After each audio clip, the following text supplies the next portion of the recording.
Hello. నేను ఈరోజు మీతో షేర్ చేసుకుందాం అనుకునే టాపిక్ వైటమిన్ డి సిరప్ గురించి. మీ పిల్లలకి వైటమిన్ డి సిరప్ వేస్తున్నారో లేదో తప్పకుండా కామెంట్ చేయండి మర్చిపోకుండా.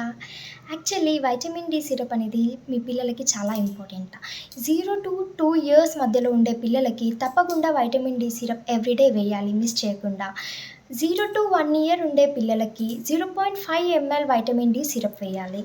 And when they cross 1 year, 1 year నుండి 2 ఇయర్స్ ఉండే పిల్లలకి 1 ml వైటమిన్ డి సిరప్ వేయాలి.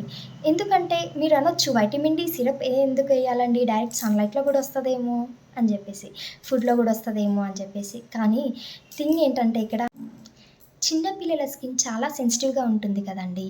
సో అందుకని వాళ్ళని డైరెక్ట్గా సన్కి ఎక్స్పోజ్ చేయలేము. సో మనం in the form of syrup ఇస్తేనే వాళ్ళకి బాగా చేరుకుంటుంది. అండ్ మిల్క్లో కానీ సాలిడ్ ఫుడ్స్లో కానీ ఉంటుంది వైటమిన్ డి, బట్ అది సరిపోదు వాళ్ళకి. అందుకని మనం సిరప్ వేయడం బెటర్.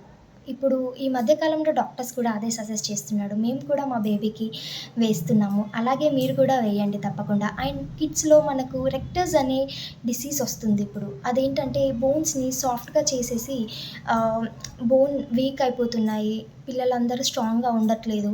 అందుకని మనం వైటమిన్ డి వేయమని మన డాక్టర్స్ మనకి సజెస్ట్ చేస్తున్నారు. వైటమిన్ డి వల్ల పిల్లలకి వాళ్ళ టీత్ అండ్ బోన్స్ చాలా స్ట్రాంగ్ అవుతాయి. మేమైతే మా బేబీకి ఈ బ్రాండ్ యూజ్ చేస్తున్నామండి. విటమిన్ డి వల్ల బాడీ కాల్షియం అండ్ ఫాస్ఫరస్ని ప్రాపర్గా అబ్జర్వ్ చేసుకుంటుంది. దానివల్ల bone and teeth health improve అవుద్ది.